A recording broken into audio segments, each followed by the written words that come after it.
O Dota da Balaclava entrevistou o youtuber Anthony Fantano do canal The Needle Drop. O Anthony ficou conhecido por se tornar um dos grandes críticos musicais da atualidade e por seus comentários polêmicos sobre os discos mais hypados do momento. Thanks a lot, Anthony, for joining us at Balaclava Digital.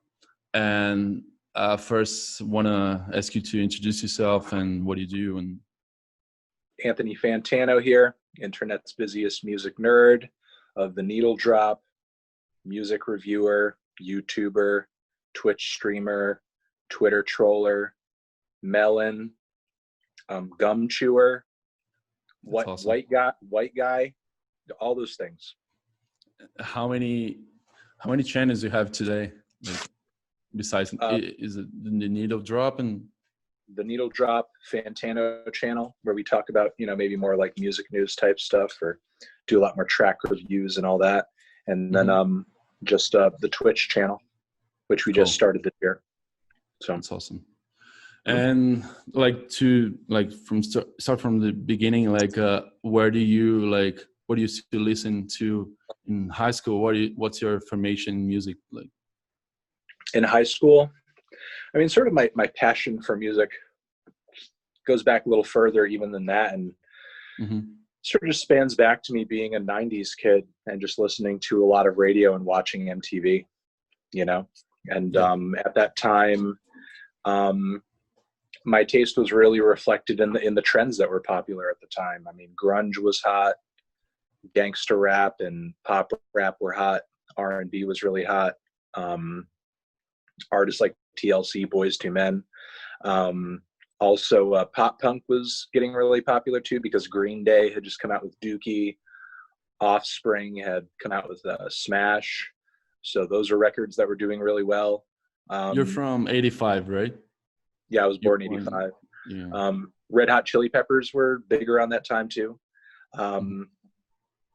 Just a lot of that stuff kind of all mashed together. And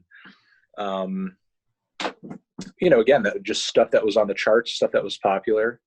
I kind of continued down that road of, listening to a mix of rock and whatever else was kind of relevant until high school, when I really got into metal music. And then, for a long sort of like span of time, a couple of years, I was kind of a big metalhead.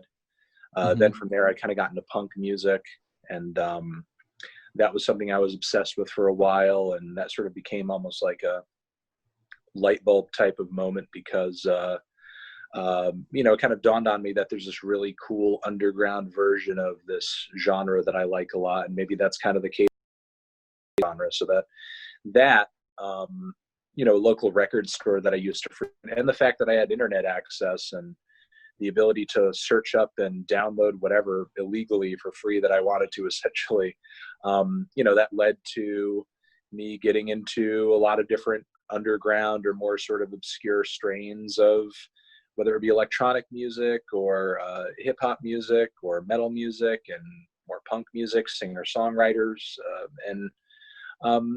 Then as I transitioned into college, I think I, maybe got more obsessed or more interested in not just the current wave of indie that was kind of very popular at the time, but also like jazz and stuff that was considered to be classic or critically acclaimed. Like, if you're a music aficionado, you have to have heard all the Dylan albums. You have to have heard all the Tribe Called Quest albums. You have to have heard, this artist and that artist and this other artist.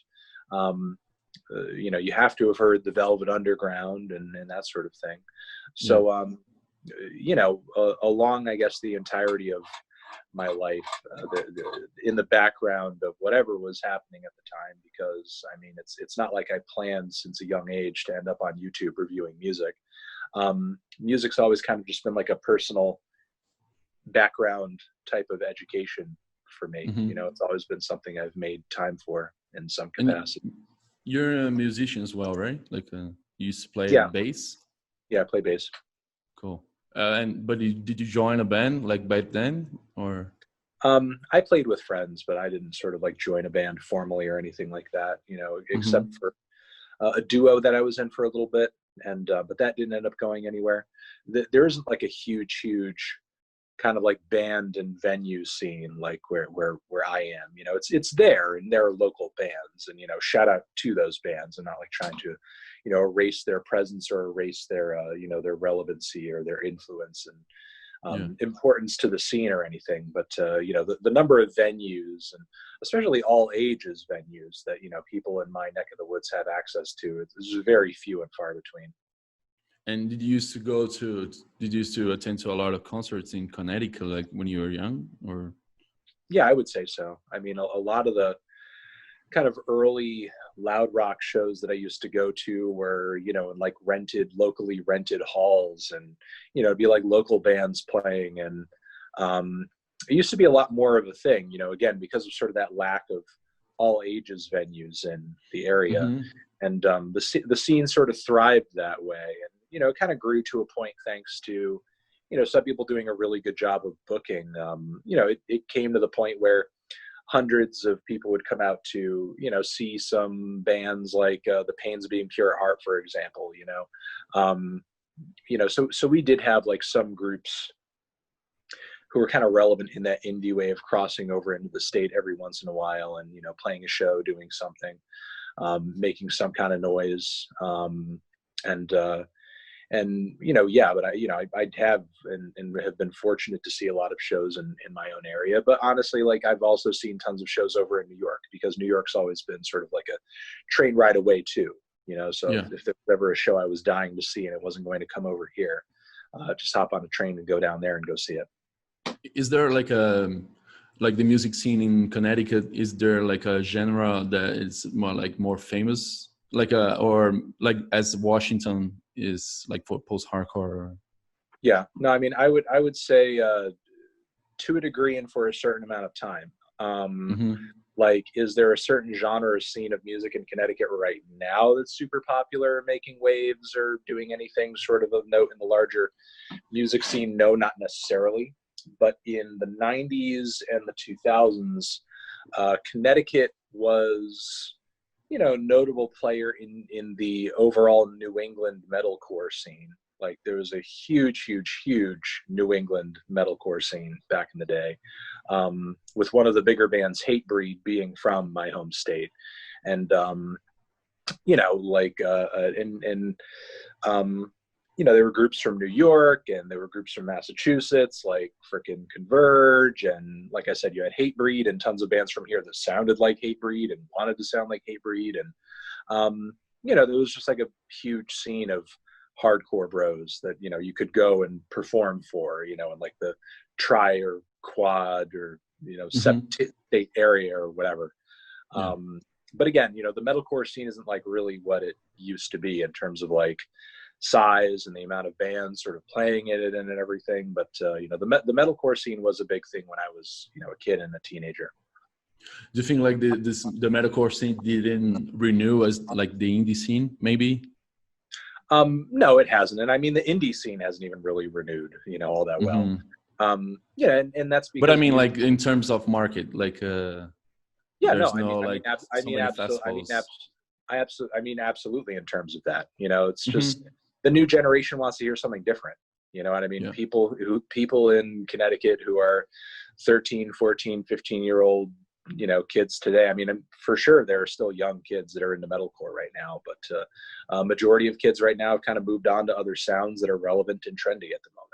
And you know, that is what it is. Each generation just kind of defines itself artistically in different ways and listens to different stuff. You know, not each generation needs to do the same thing artistically. So you know, it sucks that it's not what it used to be. It sucks that also around here the ska scene isn't what it used to be. There used to be quite a few, you know, little ska bands around here, and bands that used to tour through the area. And we had a cool little forum going. I think it was called like ctska.com, and there was like ska shows every weekend or every other weekend that was like posted there. And you know, all the bands, all the people would like, you know, figure out ways to get together and, you know, assemble bands, or, you know, if you need a horn player for this or whatever for that, you know, you could meet somebody.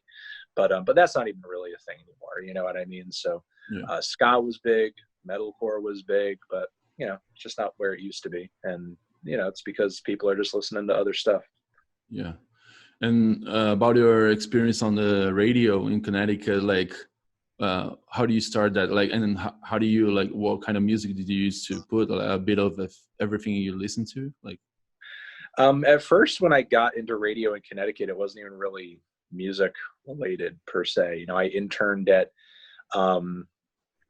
some local stations, some of which were music related, some of which were news and talk related, and for the most part just kind of found myself editing things, doing behind the scenes stuff, doing announcing and that sort of thing, until I eventually ended up on at a local NPR station in Hartford, which was one of the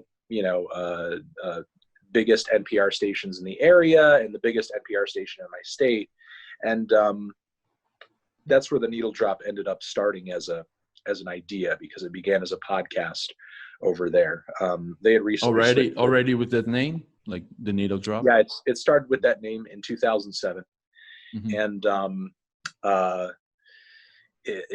I just began as an intern there, and the radio station had switched over from a classical station to a news station. They switched formats because they weren't making as much in donations, and their listener base was kind of getting older and older and older. They weren't getting new listeners, so they figured a news station would, sort of a format switch would make sense. And they were just repeating a lot of programming throughout the day. They didn't have like fresh programming from the morning until the night. Basically, all the programming that played during the day would just play again over for the next 12 hours. So I thought, well, you don't want to repeat shows all day. Like, why don't I come up with a show and then you could play that show? And, after sort of holding it down as a podcast for a little bit, the general manager allowed me to have it on air. And I didn't make any money off of having it on air. But it was still like something that at the time would give me legitimacy. I could go to a PR person and be like, hey, I'm NPR affiliated. Can I get a promo? Can I do an interview? Can I do this? Can I do that? And, sometimes sometimes I would still be told no. But, sometimes people would kind of reconsider and sort of, look at me like I was a little more professional grade than just kind of a random person with a blog, I guess. Yeah. How old were you at the time on the radio show? I was fresh out of college. So again, 2007. So this would have been, I guess I was in my like early to mid 20s at the time. Yeah. Yeah. And like were you only presenting, or you already doing reviews of those the songs that you were playing? And it's just like how the podcast originated is I would just go over new music and I would just pick one album. It was almost like an album of the week kind of thing. And that's how the show was formatted when it was a half an hour. And then when the show ended up going to an hour, it was basically a 2 album of the week kind of thing, or there'd be a segment where I'd play a few tracks. Then there'd be a segment where I go over a new album that I think is good. And then there'd be another segment where I go over an album where I think that I think is good, a new album, Yeah. And at the end of the year, I do a segment where I just go over my favorite albums of the year, I suppose. But for the most part, that's kind of how it was all formatted. And you were into like music review like since then, or like did you used to buy like music magazines and read the reviews like Enemy, whatever? No, I've never been a big music magazine purchaser. No, a lot of my musical and I guess education and experience comes from just like, reading stuff online, reading, like different, I guess a lot of biographies of bands, and also like buying, retrospectives and histories of various genres and bands, like books like Choosing Death. I have been, one of my favorites. And retrospectives that kind of take the same approach, but with punk and post-punk and that kind of thing. And, or even electronic music, diving into the history of a band like Kraftwerk, for example. Yeah. But for the most part, doing that, listening to a lot of interviews as well. That was kind of like my diet, that and talking to people who were more expert in genres than I was, because during college, I was the music director and the general manager eventually at the station, the local college station. This is before I ended up at NPR. And, you had people there who were metalheads and hip hop heads, and people who were, there were people there who got me into Tom Waits and got me into other classic indie bands and stuff that I wouldn't have probably known about or tried out at that time anyway, But it was a really cool place to kind of communally share in the music experience. And, that kind of dictated my desire down the road to create a platform where I'm reviewing albums and talking about music in a conversational kind of way, because a lot of, sort of my education and learning on the matter came through conversation and came through recommendation, whether it be people at the radio station, whether it be other friends of mine, or whether it even be, being led down a path to a lot of good jazz releases by a professor of mine, you know what I mean? Which kind of sparked my interest in all of that. So, just searching the internet for stuff that you think is cool and sharing it with other people who you think would be into it. I mean, that was really just kind of my experience and what made me want to take the approach that I did. Yeah. It's funny that to me, being Portuguese, my main language, I used to still read a lot of Enemy, Consequence of Sound, Pitchfork, because of the vocabulary, the adjectives they use. And that's to me, at least, for us, when we're going to do to write down a review or maybe a release for one of our bands, it's very rich. And it's crazy how you have so many adjectives for the reviews you do. Do you get from reading a lot, or maybe from reading, not from reading reviews, I see, but where you get inspiration for such a specific terms to classify that kind of band or genre? I don't know. I mean, I don't find myself reading a whole lot of reviews as of late. I guess rule of thumb for me personally is, I do read. It's just I usually end up reading kind of either philosophy stuff or history stuff, or a lot of news articles and stuff, or political, writings. I'm kind of passionate about that, and often when I am reading, it's usually something about that. I suppose also occasionally poetry, but it's very rare. I guess adjectives are important, but another rule of thumb for me is kind of if you can sort of liken something that you're listening to an experience that you feel like maybe somebody has had, that makes it even better. And the more you can go into describing that experience, and almost in a way the more outlandish you can make it, the more creative you can be in describing it, or even the weirder you can get in describing it. It almost kind of can excite the listener in a way, even if they haven't directly had that experience themselves. Because if it's then maybe I can kind of, go out there and touch it by listening to this piece of music or something.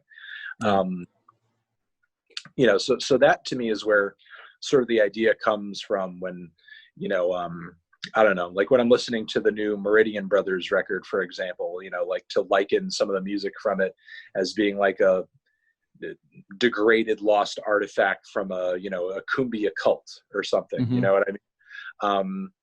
Because it sounds very weird, and it sounds very specific, and it sounds like it exists in sort of a very odd place. It doesn't sound like the sort of thing that you would find in a normal everyday sort of scene or area or surroundings.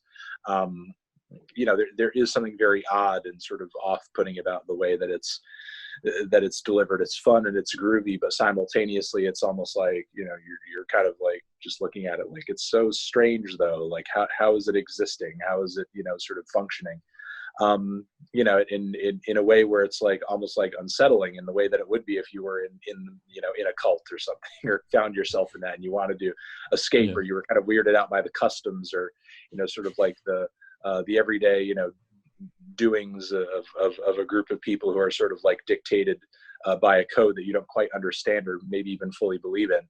To me, those sort of outlandish and creative similarities that you can create to that you can sort of draw to something else, you know, make the sort of like process of trying to entice somebody into trying something, you know, even more fun.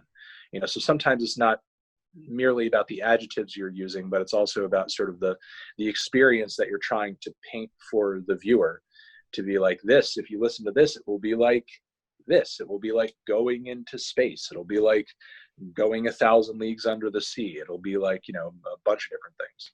Yeah. So you didn't have like music reviewers that, like music critics that were like a reference to you, or you just try to do like by yourself or in your own way? Like, you know, not to say that I didn't have inspirations, but my inspirations were, you know, a lot of early YouTubers who I saw kind of like turning their passions into video essays or video reviews where they talked about what made something good or made something bad, like the Angry Video Game Nerd, you know, who, when I went onto YouTube, I think in 2009, and I'd been somebody who watched a lot of YouTube videos even before that. You know, someone like him was a big inspiration in terms of like, you know, trying to dive into what I was doing with talking about music. Someone also like Gary Vaynerchuk. I don't know if your viewers are familiar with him, but he's kind of like a social media guru type of guy, you know, motivational speaker kind of guy. If you look at what he does now, you might not get why I reference him, but way back in the day, he used to have a YouTube show where he would review wine. And I don't drink. I don't know shit about wine. I don't know anything about wine. Like, I don't want to have anything to do with wine. But this man, it was very fun to watch him review wine. And I guarantee anybody who, if you have the ability to go back and watch any of that old stuff, you'll be captivated by what he does too. Because whether or not you know anything about wine, the guy is really knowledgeable. He's really passionate. Whenever he just drinks a single glass of anything, he has 1,000,001 things to say. And whatever opinion he has, it's a very strong opinion. You know, sometimes he takes a sip and he's over the moon. Sometimes he takes a sip and he's absolutely disgusted. And, you know, it's like, it came to the point where it's like, I was getting into the terminology and I was understanding the scoring, because the scores that he would use were, you know, like wine industry standard scores, which like the terminology and the jargon and the number system, I didn't understand at first, but I was literally watching this guy so often that I was understanding the scoring system and everything, you know what I mean? So, but again, you know, knowing nothing about wine and nothing about, you know, drinking it, making it or whatever, it was still really fun to watch this guy review wine. And you know, I had already started my YouTube channel by that point and was doing reviews, and, you know, but still it was an inspiration to me at the time where, you know, this was just a guy who was kind of building his own platform, being passionate about something that he really cared about. And, yeah, it sort of further encouraged me to continue to do the same and you know, sort of, further gave me incentive to be as passionate as I can be about what I'm talking about, because that's only going to make the viewer more excited. You know, it made me feel like if this guy can do what he's doing, talking about wine, like certainly there are more people out there who love music. Like if I could be as, you know, entertaining or exciting or knowledgeable on music, like, you know, I could do what this guy's doing. So, you know. Yeah. And was there like a review that was like from the beginning of the needle drop that was like a game changer for you, like something that make a buzz? Nothing super, super huge, just like small changes along the way. I mean, there was the first review where I did the green screen. There was the first review where maybe I decided to, because at first I had it in my head that I was only going to review independent music, you know, because there's enough people talking about mainstream music or whatever. But then, you know, the further I went along, the more it made sense. Like, well, it's like, you know, how can you really like ignore the new Roots album? How can you really ignore the new Strokes album? How can you really ignore the new Kanye West album? You know, these are artists that regardless of whether or not they're mainstream, like I liked them. I listened to them in college. You know, I have respect for them as artists. Like, you know, why wouldn't I review their stuff? You know, so then I kind of got further and further into trying to find a bit of a balance in between reviewing more underground projects, reviewing more mainstream projects, and just like trying to land somewhere in between, and do a little bit of everything. And then I was kind of building the audience, and then came time to sort of get more feedback from them in terms of what they wanted to hear and sort of see me talk about. So then came sort of like new camera, better lighting, and along the way, of course, like the viewership was getting bigger and bigger and bigger, but it was really kind of like a snowball. You know what I mean? Some reviews along the way have gotten more hate than others, I guess. Some reviews along the way have gotten more love and more attention than others. But, at the end of the day, I try not to get like too obsessed with or focused on like 1 or 2 or even 10 single moments that were like, oh, this time I got this many views, or this time I got this album was a 10. I got to make sure next time I hit that many views, or I got to find another 10 out of 10, or da da da da. I mean, I just kind of continue to roll with the punches, as it were. I see what I do, and music in general is kind of a long game thing. It's a process.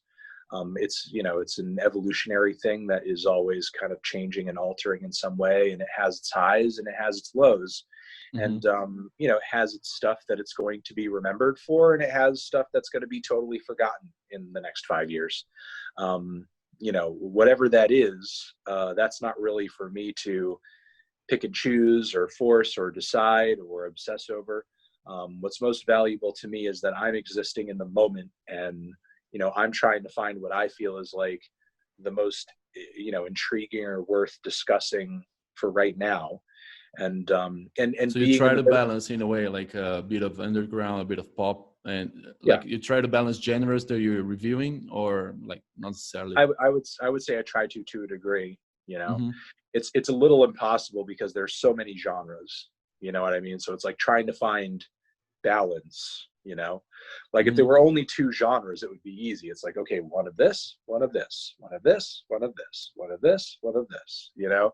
But when you're trying to map out reviews for an entire month, and you have dozens of albums to choose from, and you have just as many genres to choose from, it can get hard. And then on top of that, you have sort of like almost like the limitations of what the audience wants. You know what I mean? Because when you ask people, are the audiences different? Like the indie audience from hip hop audience, like are the reactions too different? Like, not massively different, depending on the review, depending on how positive or negative it is, depending on the artist, depending on how much they love the album going into the review versus how much I do.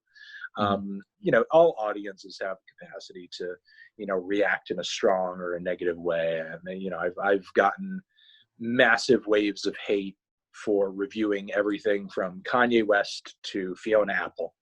It is what it is, but at the end of the day, I mean, it is a true observation to say that like there are like different subsections of my audience who are essentially like there for the hip hop reviews, they're there for the pop reviews, they're there for the rock reviews, they're there for the metal reviews, and they just kind of watch the reviews and the artists that they feel are most relevant to them. And then there are people who watch most, if not all, of the reviews, or they just watch for the reviews where I'm wearing yellow flannel because they know that that's kind of an album I really fuck with. And there are people who watch just for the negative reviews. They just want to see me smash something.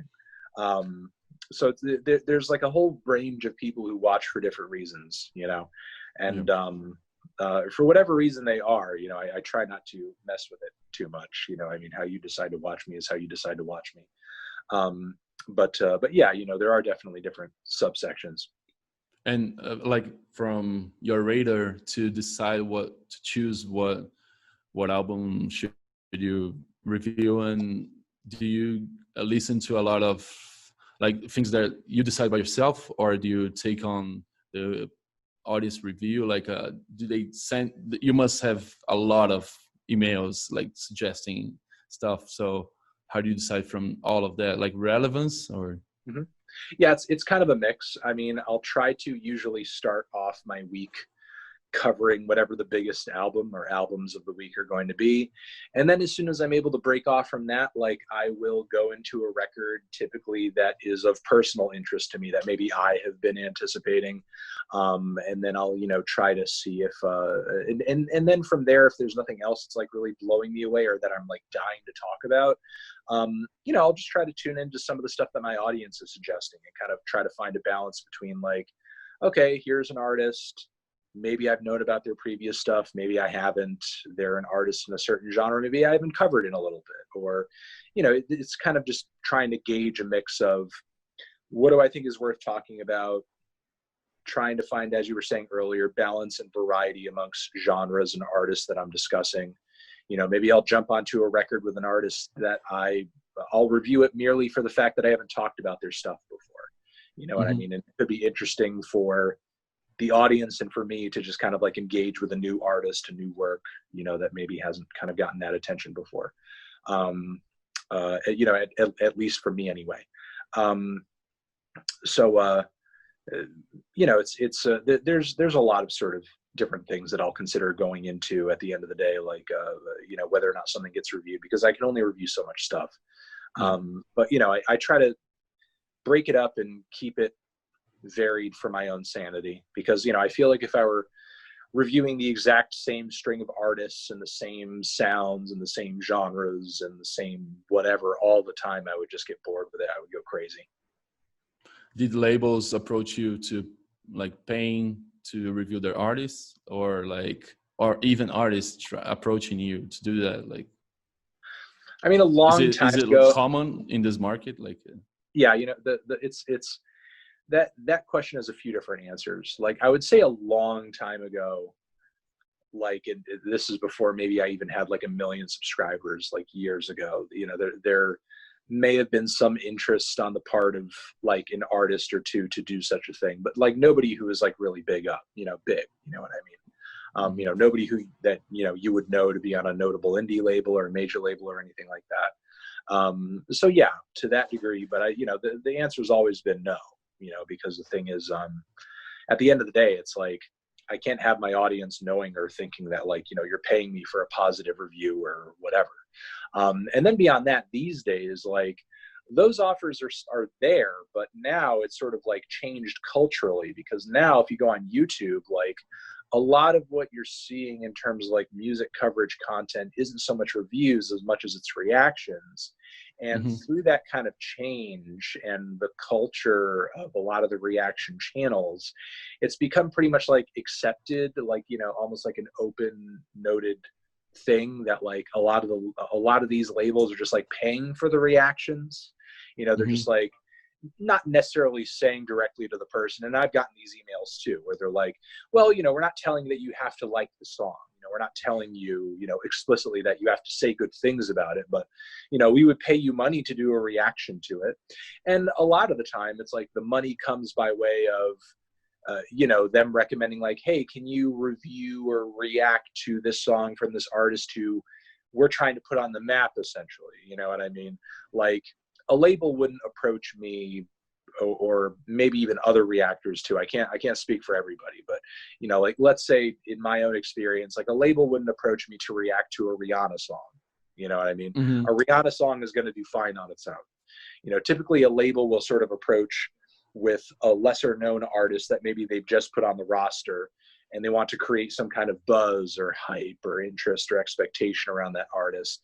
So they'll pay a round of music reactors to just be like, oh, I'll, try this out and sort of give my thoughts.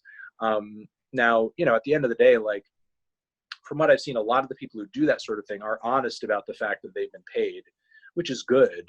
But I don't know personally how much, like in their experience, that biases them. I mean, if it's something they're doing all the time and they feel like they have the leeway and the creativity and the freedom to sort of speak how they actually feel about it, I mean, I guess that's good. But ultimately, I mean, they probably also want to keep getting paid.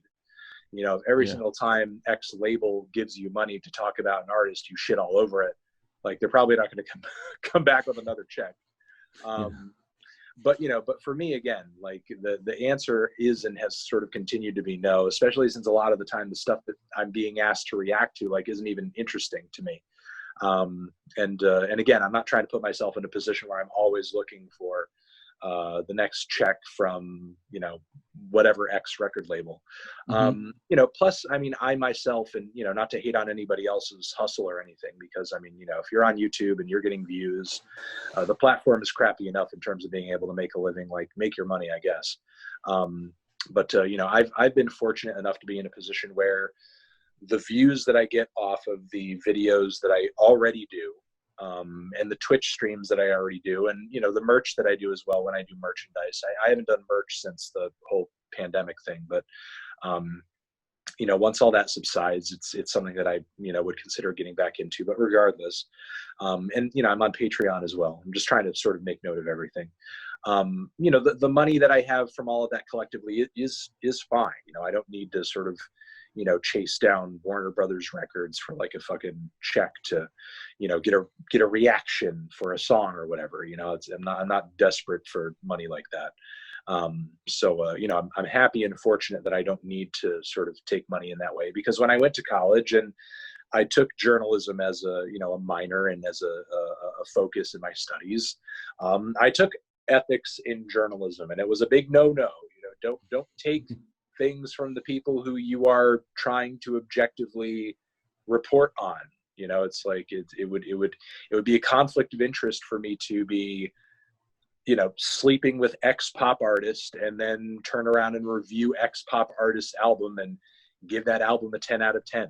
That would be a conflict of interest. And the same goes for money. So I'm trying to avoid that essentially. Yeah. And because like a good review could change a career. Like, and how do you feel about that? Like when you started doing the music reviews, like when you're too harsh on a record, maybe that could, like, the artist is watching that, like expecting you to say good things about it, and then you need to be harsh because you didn't like it and you've been true about it. And at the same time, like if you praise a lot, they could go really well, be like in the front cover of everything. Like you kind of like along the way, like you have this power, like influential power. But how you see that, like for especially when you have like really bad reviews, do you care at all? Like, or like do people like, do the artists come back to you like trying to like, hey, you ruined my career or whatever? Like, I mean, thankfully, I've never been in a position where I have ruined anyone's career, nor is that my goal, nor is that anything that I'm interested in. I absolutely reject the assertion, and I refuse to believe that I have the power to ruin anyone's career. I mean, just look at, the handful of albums or the couple of albums that I've given a 0 to, which, I mean, there's only been a few. I mean, both of the artists who I could think of off the top of my head who have gotten that score have fine careers still ahead of them, and probably plenty of albums still to put out, audiences who care about what they do. And also, there's currently no indication that the negative reception of both of those albums is based entirely around my opinion. The negative reception of those albums amongst fans were well sort of established before my mouth was even open on either record. So, there's that. But, I am conscious of the fact that like my words and my opinions like have sway and have influence. And, let's be honest, like a 0 out of 10, an album that's like the worst of the worst, total garbage, total trash, not worth listening to, like, there are probably dozens, if not hundreds, of 0s out of 10s being released every week. Okay. Every week. Like if I really wanted to just like dump out goose eggs every day, I could do that. I could go on the internet and just look up any random Bandcamp album, independent artist that's not good, and just be like, this is the worst. This is terrible. This is trash. This is garbage. But like, there's no societal or even for me personal value in just finding random music to shit on. You know what I mean? Mm-hmm. And at a certain point, like once you're doing it over and over and over to artists that, you know, are maybe smaller and have no platform, it's kind of just like bullying. You know what I mean? Yeah. And like, that's not like, you know, what I'm trying to foster personally. So, you know, it's, I guess in a way you could say that like, if there's some random person out there who, you know, has made some terrible music, and I'm purposefully seeking out that terrible music, even though they may not have an audience and I'm not interested in it and nobody's asking me to talk about it. Maybe outside of them, maybe they're asking me to talk about it. But, you know, the point of a review channel shouldn't be to sort of stop and pull out any random album from an up and comer just to like crap all over it. You know what I mean? If I do have something negative to say, for the most part, you know, I sort of make sure it has to do with an album and an artist who people are actually curious about, or maybe they have a platform or they have a following that could sort of insulate themselves from whatever opinion I may have about what they do. You know, the people who I've sort of had negative opinions about, and they're usually pretty industry established. You know what I mean? In my experience, it doesn't really sort of like, I don't know, there's not much gained in sort of like finding an album that nobody knows about only to be like, yeah, it's like a 4 out of 10. And it's like, I don't know, what's the point? You know, it's like nobody wanted to know what you thought about that. I'm not recommending it to anybody, and nobody's heard about it before this. And, you know, honestly, like in a way, sometimes going that harsh on a record or an artist that nobody knows about can sort of like impede the process of maybe them coming back around with something better into the future. You know what I mean? Some artists that I have reviewed over the years, you know, let's say for example, you know, Backwash. Are you familiar with Backwash? Yeah. Yeah. I mean, Backwash is an artist who, that has been emailing me for years stuff, you know, and, the stuff that I've heard in the past, I thought like, okay, there's potential here. It's okay. You know, if I had reviewed maybe some of the older stuff, I would have been, you know, it wouldn't have been a glowing review. It would have been maybe a semi-positive review, but, you know, it's like, I'm not trying to just like pull an obscure artist out of nowhere just to be like, yeah, 6 out of 10. You know what I mean? Because, you know, that's not exciting to anybody. You know, I'd much rather use that time and opportunity, especially since I can only review so many things, to, you know, pull out something that somebody hasn't heard that I think is great. But that doesn't mean I'm not listening, and that doesn't mean I'm not curious. You know what I mean? I just sort of sat there and I waited for the moment, which I am with a lot of people because people send me their stuff all the time. You know, I was kind of waiting for the moment where like, okay, you know, now you dropped something that really kind of impressed me. Now I have to talk about it. You know what I mean? You know, she forced me to have to talk about it because she made something that kind of stopped me in my tracks, not just simply for me. I mean, she makes her music on her own terms, and, you know, she's sort of marching to the beat of her own drum and everything. But, you know, she's a smart operator in that she knows who she should be sending her music to. And she knows that she needs to sort of put in the work to get it out there. And it's not just, you know, it's not going to listen to itself at the end of the day. You know, she and many different people are examples of people who have sent me stuff, and maybe I wasn't so much impressed at first, and then you know, coming back around on a new project, I was blown away. You know, you know, I mean, you're right to a degree that I guess a negative review can ruin, you know, an artist's career who's sort of in the early stages and everything. But I'm trying to be careful as to not wield my influence in that way. Yeah, and my point asking that was like mainly because in Brazil is such a niche market for like indie bands. Let's say indie bands, and there are not too many like press on that. Like, so there's still like hard to promote, and they do mostly by themselves. And one thing that happens here a lot is that the bands are friends of the journalists in a way, like, or they try to be friends of. And at the same time, like, as there's so many, like such a few opportunity to review about music and the music scene is going on, like most of the journalists, they just don't talk, they don't do negative reviews here, which is a bad thing because like the whole market, if they don't like it, they just don't talk about it. So it's just like the level of bands, like you can understand if that band is good or bad, or like if that's because they're friends of the journalists or whatever. Like, how's your relation with artists when you meet them, and you try to like stay away, or at least like in a relation that you don't compromise your situation if you have to review badly? Yeah, I mean, I try to keep my distance, and there have been some relationships that I've forged in the music industry that have changed over the years, or the way in which I operate review wise. It's kind of a case by case thing because of that relationship. Like, let's say, for example, George Miller, Filthy Frank. For the most part, I used to talk with that guy pretty often, back when he was just kind of purely a YouTuber. And then he started making that slow transition into the music thing. And, I had a few more conversations with him a while ago, like, well over a year or two ago.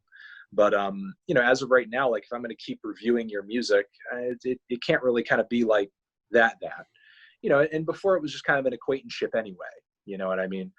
It wasn't like, we were going to each other's birthday parties or whatever. So there's that. There's relationships like my buddy Mark Rebier. I don't know if you're familiar with him, Loop Daddy, the dude who's in front of the loop machine and, playing the keyboard and kicking ass that way. I'm good friends with him. I'm very good friends. I feel like that was almost like destiny, because the internet thinks we're the same person.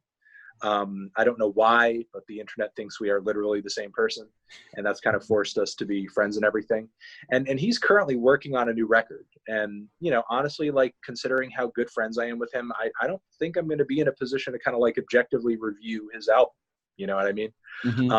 Maybe I might have some thoughts on it, but I don't think I'll pack them into a formal, kind of like scored review or whatever, you know what I mean? Again, he's a good friend of mine, and I might, love to do an interview with him and maybe talk about the album. But, I feel like my personal friendship with him, which has, been pretty consistent, is going to put me in a place of bias, and I won't be able to talk about it. And also recently I've kind of struck up a bit of a relationship with Logic. He recently retired out of the music industry. And with every conversation I've ever had with him, he seems very serious about it. He's a very friendly guy, very approachable dude, who reached out to me, after the team had sort of said that he's interested in doing an interview. And, we've had a lot of positive conversations and everything, but, considering his retirement and all that, I personally have felt comfortable in, sort of having those conversations, because, okay, as long as you're retired, we're not, there's no threat of me having to review your album. But considering how things have moved along at this point, like, if all of a sudden he comes out of retirement tomorrow and he's like, hey, and I have a new album, I don't think I'm going to be in a position to review that record. You know what I mean? So at the end of the day, it's a case-by-case basis. Not to say that I haven't had sort of like friendly interactions and interviews with other artists that, you guys either see on the channel or in other capacities, like Danny Brown, JPEG Mafia, for example, the Brockhampton guys. But at the end of the day, it's I know, especially in those three instances, all of them are smart enough to understand like what I do, my work, my job, the importance of it. And they know no matter what I say about their music, at the end of the day, it's nothing personal against them. This is just something I have to do. Yeah. You know what I mean?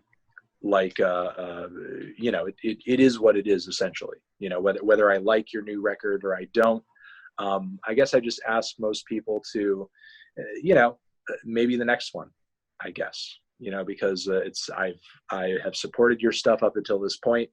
And there have been artists like Milo, aka Rap Ferreira, aka Scallops Hotel, aka many other things. His stuff I've been covering for a long time, since before people even knew who he was. And some albums have gotten very positive reviews, some albums not so much. But I feel like that's just kind of the nature of the beast when you've been following one or two or how many single artists for so long. You're going to run into records that are just okay. You're going to run into records that are some of their best. And but as you were sort of saying and asking, it is important to kind of keep that distance in a way. It's like I can't be kind of, like again in the case of Marc Rebier, I can't be reviewing professionally the music of somebody who I'm on the phone every few days with, just being like, hey man, what's up? What's going on? Just like having, just a genuinely friendly conversation, and honestly, immediately making plans to hang out as soon as all this pandemic shit is over.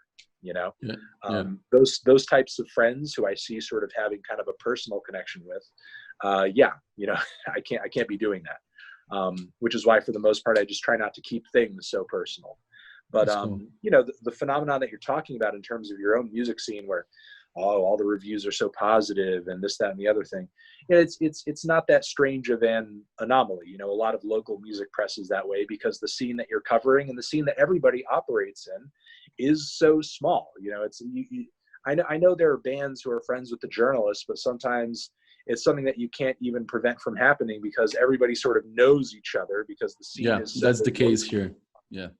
The scene is so localized that you're always seeing the same people all the time. You know what I mean? So it's like you kind of get to know each other whether you like it or not. You know what I mean? And that familiarity does kind of create a bit of, a softening, I guess, of what you might say about this record or that record or this other record. And, the same also goes for local publications and music scenes in other countries. The same also goes for publications that specifically cover music in a very small niche. Because sometimes if your audience is a very specific genre-based audience, you might feel afraid to tear apart one of the most popular artists in that genre because that everybody in your audience is like their number one fan or something, whereas with me, like, I'm not necessarily dependent on any one single genre to, or audience to, sort of like keep things going. If I really have to have my say about some new art pop record that I think is bad, I'm going to say it because I'm not running some art pop site where I have to pander to an art pop audience no matter what happens. I'm trying to appeal to a more general set of music fans who are maybe open to a little bit of everything, or at least open to hearing my thoughts on a little bit of everything. But what you were saying earlier isn't necessarily the worst thing in the world, because at the end of the day, it is nice to be able to have people in your music scene who, care. Share similar thoughts, like opinions. It's nice to have people around in your area who care. And, having a local music scene is better than having no music scene. You know what I mean? Having that is better than having nothing, even if maybe the reviews are a little softer than they should be. If that's the case, then you know what, you just end up looking for the glowing review. Look for the nicest, best, most mind-blown review. And then that becomes the standard. So it's kind of the nature of the beast in a way. And again, not necessarily the worst thing in the world. It could be way worse. Yeah, it's more like an observation of like how the music scene here goes, because it's like, to me, like I'm close friends of some journalists, and I know that doesn't affect my label. Like, I was a musician as well, like when we started the label, so that was like another way to approach them, but not necessarily like, please give me a positive review, but mostly to be on their radar. So like, and then sometimes becomes a friendship, and from there like goes on. So it's crazy. Like you can avoid that because it's cool to share like opinion on records with music journalists, and I ended up like being close friends of them. But I also try to limit my the things that I send to them and everything, like my opinions in some of the stuff, because it could sound like I'm just approaching them to have my band reviewed. So something like that. There's a super specific way in which I like to operate, but again, like I said, music scenes that operate in that way, there's pros and there are cons to that. Another example, Australia, which I've been down there for, a couple of different times. And, the music scene is a little similar in that it's localized. the number of cities an Australian band really has an opportunity to play in and make a killing and make some money in, it's few and far between. And you know, a lot of the booking agents know the journalists who know the bands, who know the label people, and it's a little incestuous in a way. Okay, but simultaneously, the music scene down there is amazing. You know, like there's so many great places to see shows. There are many different great artists. Like, even if people aren't necessarily being as honest as could be about whether or not this record is the best album in the world or is it mediocre, there's still a lot of cool stuff going down there. Like, you know, if the pandemic wasn't happening, like, I'd be down there again this year, because there's so much cool electronic stuff going down, so much cool psych stuff going down there, and breeds of rock music that for the most part have like died out in the US, but like people are still doing it down there, like ska music. You know, there's some bands that are doing the whole ska thing. There are some bands that are doing like really weird alternative forms of punk stuff and pub rock stuff that you don't necessarily hear like up here all that much as well. You know, and there are people who are still going down there and they're clubbing to Eurodance and they're clubbing to like Brit pop stuff. I mean, it's just a different place. It's a different vibe. And, you know, regardless of whether or not journalists are giving harsh reviews, you know, like it's, you know, it wouldn't make the whole vibe or anything any better. You know, it's just kind of cool the way it is. You know, sometimes, you know, people being honest in that way isn't necessarily like, you know, a linchpin in anything. You know, so sometimes it's just whatever. Do you think like Tame Impala was to psych rock, was like Nirvana was to Seattle, like in grunge? Like did it happen in a similar way? You mean like what I mean is like, do you see a comparison in those scenes, like the way they spread the genre, like maybe a little bit. I mean, you know, prior to all of that, like, you know, garage punk and garage bands were big down there too. And, you know, an American garage artist or band like the OCs could go down there and do well, or like a Ty, you know, Siegel could go down there and do well. So, you know, it's not like it's a totally isolated thing. You know what I mean? Like, there are American bands and artists they're paying attention to and they're fans of, and, you know, I'm just glad the internet has kind of created an opportunity where artists out there can get more international acclaim, and you know, just get more respect and get more opportunities in the music industry. I mean, from what I understand, Kevin Parker isn't even out there anymore. You know, he's probably in America right now, doing his thing. But you know, more artists sort of seem to be breaking out of there as of late. I mean, TK Maidza is doing really well. You know, I love her new record, and I believe she just got a pretty glowing Pitchfork write-up as well. And I believe at some point she probably wants to come out to the States or whatever. I'm pretty sure Alex Cameron is out here. I think Kieran J. Callanan is out here currently, or maybe he went back. I'm not entirely sure as to what his kind of location status is and all that. But there have been a lot of, you know, Australian artists making big waves as of late, thanks to the internet and thanks to just the really quality and supportive scene down there that I don't think you'd have the music coming out of it that you do if there wasn't sort of like a lot of support and a lot of creativity and sort of like a lot of collectivity there. You know what I mean? Yeah.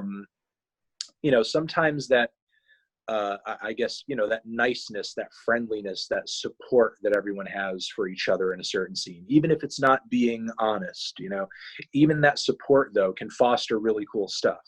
You know, so whatever, if X band doesn't get, you know, the honest review or the negative review that they deserve, if this collectivity ends up fostering, you know, 3 to 4 to 5 other great bands out of the scene that people care about internationally, like, so what? You know, it's like you're winning, you know? You know, and look, you know, there's always going to be a place and time for negative reviews. You know, it's, the world doesn't necessarily need more of them, though. They don't need to be everywhere all the time. But yeah, you know, it's the importance at the end of the day, I think, comes out of the quality of the stuff that's coming out of the scene. Yeah. And you know, sometimes that just takes time. Sometimes that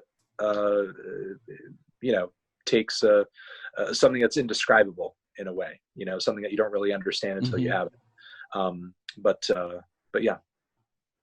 And like going back to the channel, like how many times you have to listen to a record before you decide to review it? Like, is there like a thing that you always try to follow? Like, I would say it's like rounding from 4 to 7 times. Though there are some records that sort of end up defying that for a couple of different reasons. For reasons that maybe what's so great or what's so terrible about them is really apparent, like very, very quickly, very, you know, in a very kind of immediate way. Yeah. Some albums kind of defy that rule or that expectation in that way. And some records really just like, there's an experiential quality to them that doesn't sort of like, you know, almost like require too many more listens, or sort of like the whole process of listening to it. It's such a long or a huge album, like for example, the new Matmos record, which is like 3-disc, 3-hour long project. I could not give that the 6 full listens that honestly I wanted to. It is an excellent record, and it's still an album that as I listen to it more, I'm still peeling it back and I'm still becoming more and more impressed with it. But, you know, prior to my review, I was not able to listen to that as much as I would have wanted to. How many times did you listen to the new 1975 record? That it's I was actually able to give that one a good handful of listens, but simultaneously, that's also an album whose flaws are just like smacking you in the freaking face because it's so obvious. Because it's like, why is this album so bloated? It's like there are some really excellent songs here, but then it's all bogged down by a bunch of like tracks that are boring, or it's bogged down by a bunch of interlude type cuts that don't even make sense. Yeah. You know, there's an excellent like EP in that album somewhere, you know what I mean? But yeah, you know, I was actually able to give that one a good handful of listens before I said anything. But, you know, I feel like the finer details of that record, in a way, it's you know, it's not even like to do a review that explains the flaws of that record. Do you even need to go into them? Because again, it's like so much time is wasted on that record on tracks that are mediocre or interludes that add nothing. Yeah. It's funny that like I liked most of the record, but I really like the electronic ones, and I think they're the most interesting there. But watching your review, like I really respected your opinion, because like the things that you mentioned that you really don't like about it, it's like things that are like after watching that, I was like, yeah, maybe that's not as good as I thought it is. Like, and it's crazy. Like it's a playlist, that record. So, and when you like a record a lot, do you listen to like before reviewing? Do you listen to like a lot more? Like for instance, Daughter's latest record, that it was like a really, really big record to me. Like, and because like after watching your review, that influenced us a lot to bring Daughters to Brazil in May last year. So cool. It was, yeah.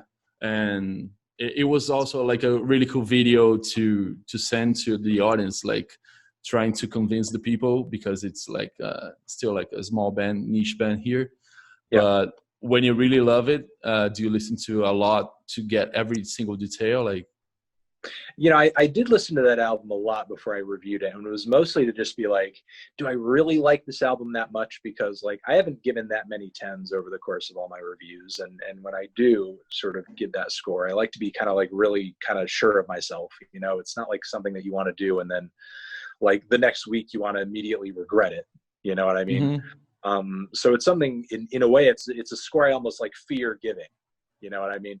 Because maybe there'll be those 1 or 2 songs that stick out on my mind as like, those songs aren't that good, you know, or like that song isn't as good as maybe I made it out to be. You know, I'll say like maybe even Father John Misty's Pure Comedy is kind of an example, because like I was really close to kind of giving that album a 10, but then there were kind of like those 1 or 2 tracks on it that just like stood out to me as being like dragging on a little long, or maybe just like they seemed kind of pointless in the whole thing, or weren't really all that well formed. So I was listening to that album a lot before I, you know, really put the review out, because I wanted to make doubly sure that like I meant everything that I said, and that the album wasn't wearing on me, and that there wasn't any one or two tracks that sort of like stood out to me as not being that great or being like a dud. Or, you also don't want the kind of the response from the audience to be like, how could you give this a 10 when this song obviously sucks? You know what I mean? Mm-hmm. And there, I am at a point where I have almost like a bit of a sense of like some of the things my audience will and won't like, and they know sort of like what I like and what I don't, Mm-hmm. I was listening to that to make sure it's something that I really wanted to say, and it's the review that I wanted to put out, and I did. Yeah. And have you ever reviewed live concerts? Like I've done a few videos like right after a concert. I've been like, hey, I saw such and such, and just kind of talk about the show a little bit. I've done those, but I don't make it a habit to do it all the time. And do you go often to see concerts or festivals? It's something I was getting back into the swing of doing lately, but then the pandemic happened, and that kind of ruined any chance of doing that more often. Do you have like top favorite music festivals? Like, I don't make it out to a whole lot of festivals, honestly. I mean, I just kind of prefer, smaller venue shows and that sort of thing. Yeah. But some of the festivals that I have enjoyed going to, South by, like a while back, like maybe 2013, 14, 15, there were some good South bys there. I've been to Primavera Sound once. I've been to a few Australian festivals. I've been to some Oz fests back in the day, and like a few metalcore fests around and in my area, and that stuff is all cool. Yeah. But for the most part, a lot of the shows I just kind of see are venue shows. And as a record label, I need to ask you, like, do you follow like record labels at all? And do you have like any favorites? Like, I wouldn't say I have any favorites necessarily, like just in general, but I do follow a lot of record labels, just like to keep up with their output, whether it be like metal labels like 20 Bucks Spin, Profound Lore, Prosthetic, Spectral Lore. God, there's so many in my inbox. But and of course, like, the indie ones that everyone's familiar with, Sub Pop, Matador, Merge, like, like all that stuff, all the typical things. Southern Lord, I should mention Southern Lord as well. Flenser, they put out a lot of good stuff. Sacred Bones puts out a lot of good stuff. I'm following, and I'm well aware of like the major sort of like independent label players, because a lot of them are just in my inbox, you know what I mean? Just like sending this promo, that promo, this other promo, and just like trying to keep track of all of that on a week to week basis can be tough. But yeah, I'm aware of them and what they do, because they're always trying to remind me, essentially, of what they're doing. That's cool. And can you talk about your Limp Bizkit review? Yeah, the one where I'm eating. Yeah, it's just a troll review. I try to put out a little bit of a troll review every once in a while, just to throw people off.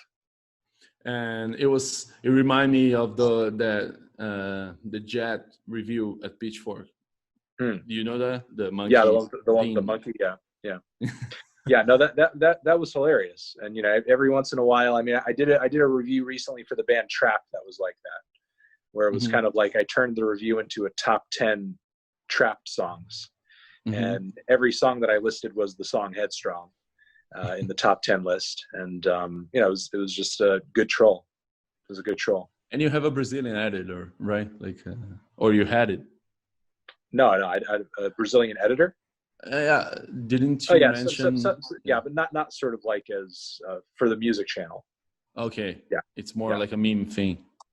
Yeah, at one point, yeah, but not for the Needle Drop.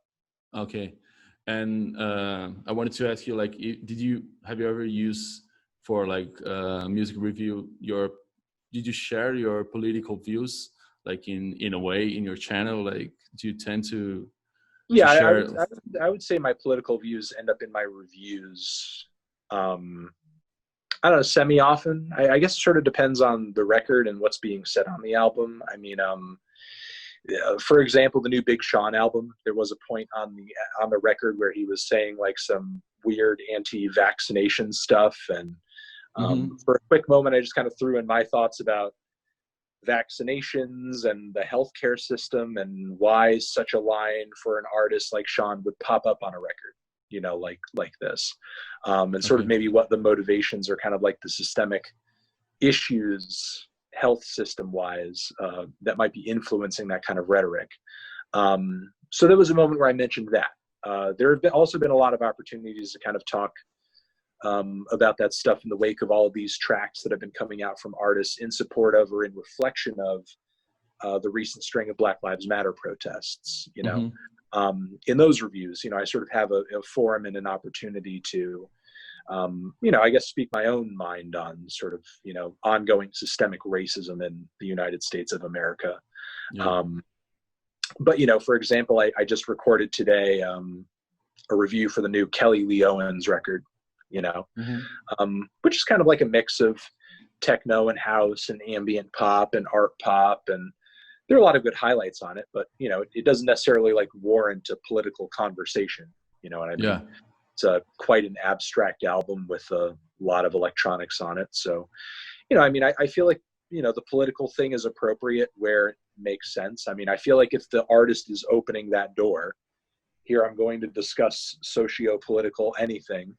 You know, I feel like as somebody who is trying to contextualize an album, it's almost, you know, your duty a little bit in a way to kind of wrestle with it and whatever else the artist is kind of putting out there on the album, just to kind of like give the audience some insight into what they're saying it or why they're saying it, I guess. It's funny that you mentioned Kelly Lee Owens, because we just mentioned about her on our social media, and she does a version of Weird Fishes and for Radiohead, and I watched your review about Lian La Havas, and it's one of my favorite records of the year. And she also does the same music. Is there like do you feel like is there a vibe of like Radiohead revival in a way? I don't know. I really don't know. But I mean, it is a really good song. I mean, I wouldn't, you know, I wouldn't put it beyond just serendipity for two artists to be kind of covering that song, because it is a great track. And simultaneously, it's an album that I think has kind of reached an age where people can start looking back on it as if it's like kind of a nostalgic thing. You know what I mean? And I mean, I can't say exactly when both of those artists recorded those covers, but I have noticed that in the wake of the pandemic, in the wake of COVID, I don't know if this is the same for, you know, your observances of the music scene in Brazil, but it seems like there's this like 400, 500, 600-fold increase in the release of cover songs. I don't know why. Maybe everybody's feeling nostalgic. Maybe everybody's missing a time when shit didn't suck. But like, there have been a lot of covers in general going around lately. Like, you know, I do those weekly track roundups every week on the channel, and not that I cover every single one of them, but like every week there's a ton of covers, you know, that I could be talking about or that I see people releasing. And it's not the usual amount of covers that I see week to week, which is maybe like 1 to 2 to 0. You know, now every week when I'm covering tracks, it's like 4 to 5 to 6 to 7 covers dropping every week. And it's like, why are all these cover songs coming out of nowhere, you know? So I don't know, maybe everybody's kind of missing a certain time. Did you get to review In Rainbows back then? Yeah. In Rainbows, when did that come out? I'm trying to remember. Did that come out 2007? Was it 2007, 2008? Yeah. It was 2007. Yeah. I wasn't on YouTube yet around that time. So I wasn't able to formally cover it, at least in video. It's something that maybe I wrote about on my blog at the time, but that review would be gone by this point. I don't know how you would even find it. There was a point where it was like a Blogspot blog, and I remember like Google had like deleted it or something at some point, because I was sort of like posting MP3s on it or something. But maybe I had written about it at some point, but it wasn't something I was able to cover on YouTube now. Okay. And like I need to ask for, because there's so many Brazilians, how's your audience of Brazilians? Did they send you a lot of stuff like frequently? I mean, I get a lot of comments saying, come to Brazil. I get a lot of the come to Brazil comments. You guys are very good about that, about asking people to come to Brazil. Yeah, so much. Like, and you must get, but we tried to bring you to Brazil on our festival. Like, remember, like a while Yeah, ago. Like, yeah, that was a while ago. yeah, yeah. And I will have to make it eventually someday. do you try to like a Brazilian record? Do you try to go after like artists and records that are not like mainly like European or North American, UK bands? Do you try to like force yourself to go like South American bands or like Asian bands? Yeah, I mean, I guess it depends on, you know, if it grabs me and I stumble across it. Like I was just saying, I covered that new Meridian Brothers record today, and they're a Colombian band. And, you know, I guess it seems like there's not necessarily more of an interest on my part, because I mean, I have sort of like, you know, tried to make the effort in the past to cover, you know, South American or Latin or, you know, even Hispanic music or just music in Spanish in general. I mean, I know that, you know, you guys speak Portuguese out there, and, you know, I've covered some stuff like Ana Frango Electrico, for example. But you know, I guess what I'm trying to say is, like, over the past couple of years, I've been observing sort of like a larger hunger and interest in Latin music, you know, sort of in my audience and kind of at large. And with some of the stuff I've been seeing come out, you know, like, for example, Lido Pimienta, whose stuff I've covered recently, who's, you know, who's now on Anti Records. I feel like if she had dropped onto the scene like 8 years ago, like this would not be sort of the time, you know what I mean? Like, I don't think a label like Anti would have picked her up and given her the budget that they did to make the record that she did. You know what I mean? Yeah. Totally. It seems like labels are getting a bit more brave and ambitious with trying to open audiences, you know, American audiences and indie audiences, you know, up to that. And I'm happy to hear that, you know, and I'm trying to be supportive of that as I can. If I hear something I like, you know what I mean? Sure. That Lido record, as good as it is and as much support from Anti as it has, I still don't see as many glowing reviews of that record as I think it deserves, honestly. You know, I was also one of the first American reviewers to give a glowing review to Rosalia, you know, and, you know, who had the platform size that I did.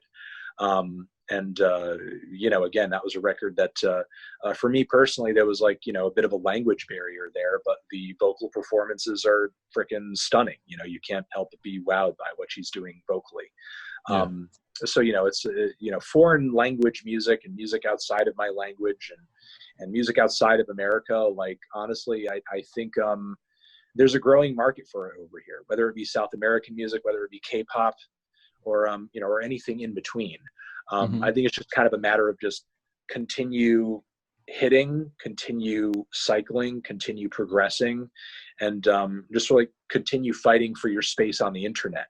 You know what I mean? Because at the end of the day, like, these kids who are online, you know, these kids who are 12, 13, 14, 15, like, all the media they're consuming is sort of consolidating into the online space. And, you know, at the end of the day, it doesn't matter if that music that they're hearing is being made by somebody who's 10 miles away from them or 10,000 miles away from them. You know, as long as it sounds good to them. You know, and again, you already have, like, tons of kids who are, you know, who don't speak Korean and absolutely love and can't get enough of K-pop. It does not matter to them whether or not, you know, they understand all the lyrics and will actually go out of their way to try to understand all the lyrics. You know what I mean? Even though it's not their native language. It's just really kind of a matter of, like, creating a promotional machine that's going to push the music out there and make people interested in it. You know what I mean? Yeah. And when you decide to talk about another artist, like, do you consciously choose about, like, now I'm going to talk about a female artist? I think it's important to talk about more female artists. Like, considering, like, the whole changed in the market like lately, trying to do a 50-50 lineup? And do you consciously do that decision when you decide to review a record? And like, for instance, when you chose Charlie XCX, the album of the year, how important was that? Like, did your audience get to like, hey, that's a really cool thing? Or Yeah, I mean, I thought it was a really cool thing, but you know, to sort of like be able to give her that position in a way, I guess. But you know, simultaneously, it's not really anything I had to think about in that way necessarily in order to make that decision, because you know, like when I thought about all of my albums that I had scored like a 9 or so that year, that one was just my favorite. You know, that was the one that I listened to the most. That one was the one that I enjoyed the most. That one was the most that I saw to have the most artistic merit and be the most cutting edge of all of the records that I had favored on that level that year. So it just kind of made sense, you know? And, you know, it's just kind of like, for me personally anyway, it's just kind of like an extra bonus for it to, I guess, kind of signal what it does in terms of representation, I guess. You know what I mean? But you know, at the end of the day, like, whether or not I give an album first place, second place, or whatever, you know, it still doesn't change the fact that, like, you know, women are killing it. People of color are killing it right now in, you know, in music. And, you know, even if they're not doing the numbers that they wish they could, which, you know, which many of them are, but still, the music is still quality. And, you know, it's really just kind of a matter of time of, it's a matter of time and just kind of a matter of just putting forward the effort to change people's minds, because I guess unfortunately there are a lot of people who are sort of stuck up or stuck in the past, hung up on traditions, or sort of like, you know, only want to hear stuff that they feel like they identify with or see themselves in. And yeah, I think that, you know, while there is you know, merit, and I guess you know, there's an understandable position in wanting to consume media that you feel like you're reflected in. You know, I mean, that's why representation in media is important. You know, it's why something like a Black Spider-Man is, you know, like culturally significant in a way. You know what I mean? But simultaneously, if you consider yourself a true music fan, you know, you shouldn't only just be consuming artists and consuming art that you personally identify with. You know, I mean, it's if you're not just a casual listener, you should be seeking out artists and albums that give you new perspective and, you know, give you insight into the walks of life of people entirely different to you. Yeah, cool. Well, I guess that's it. I just have like 2 observations that I loved More Jewelry. I got to know through the Needle Drop. Cool. Such a really great record. And I'm a really big Black Midi fan. And I was really scared about your review when you were, when I opened the link, I was like, please like this record. And I'm glad you enjoyed it. And thanks so much for your time. I didn't want to drag you here. And thanks also for reviewing, like, remember when you talked about Ultra Deck? It's a math rock Brazilian band from our label. And Gordura Trans, it's a shoegaze band also. And they just wanted to send you some hi. And yeah, that's it, man. Thanks so much for your time, and hope we can meet soon after the pandemic. Yeah. We'll come back into the email inbox. Keep sending me the new stuff that you're coming out with. Cool, man. Thank you so much.